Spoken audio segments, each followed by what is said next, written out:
अब क्या था उस कमरे में ऐसा कि राहुल के पसीने छूट गए। और क्या हुआ पिंकी का जो उस कमरे में थी। राहुल के पिता ने उन दोनों को बताया था कि तुम लोग उस कमरे से दूर रहोगे, क्योंकि कुछ सालों पहले ही उस कमरे में एक व्यक्ति ने पंखे से लटक कर अपनी जान दे दी थी और उसकी आत्मा उसी कमरे में भटक रही और आए दिन उस कमरे से अजीबोगरीब आवाजें आती रहती हैं। यही बात सोचकर राहुल के पसीने छूट जाते हैं। राहुल अब यह सोचता है कि पिंकी कहीं उसी कमरे में तो नहीं। वह यह बात सोचते सोचते उस कमरे के पास जाता है और आवाज देने लगता है, पिंकी पिंकी कहाँ हो तुम? ओ पिंकी कहाँ हो? तभी उसकी नज़र पिंकी पर पड़ती है जो नीचे बेहोश पड़ी हुई थी। राहुल तुरंत पिंकी के पास जाता है और उसे होश में लाने की कोशिश करता है। पिंकी उठो उठो पिंकी पिंकी आंखें खोलो। तभी पिंकी अपनी आंखें खोलती है और वह बहुत डरी हुई नजर आ रही थी। पिंकी क्या हुआ तुम्हें और तुम बेहोश कैसे हुई? राहुल मुझे लगता है हमारे अलावा यहाँ कोई और भी है। मैंने किसी को देखा है।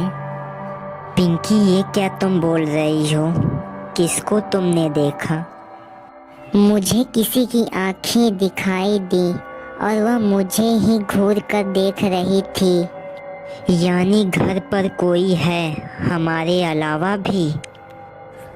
यह बात जब उन दोनों के मन में खटकती है कि उनके अलावा कोई और भी घर पर है, वह तुरंत ही उस कमरे से निकल जाते हैं और जल्दबाजी में वे कमरे के दरवाजे को बंद करना भूल जाते हैं।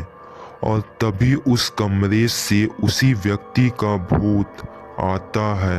लेकिन पिंकी और राहुल को इसका कोई भी अंदाजा नहीं था कि वह अब बहुत बड़े मुश्किल में पड़ चुके हैं।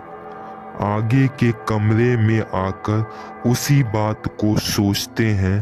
तभी पिंकी राहुल से कहती है, राहुल अब हम क्या करें? मुझे तो लगता है हमने बहुत बड़ी गलती कर दी उस कमरे में जाकर, और पिताजी ने भी मना किया था उस कमरे में जाने से। हाँ पिंकी तुम ठीक कह रही हो और मुझे अब बहुत डर लग रहा है।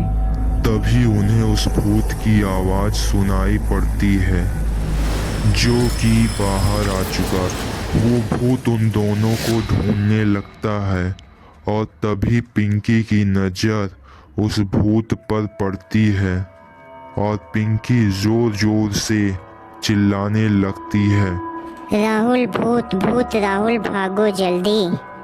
पिंकी चिल्लाओ मत, भूत सुन लेगा, जल्दी चलो यहाँ से। और वो दोनों वहां से भागते हैं। लेकिन भूत भी उन्हें देख चुका था और वो उनके पीछे पड़ जाता है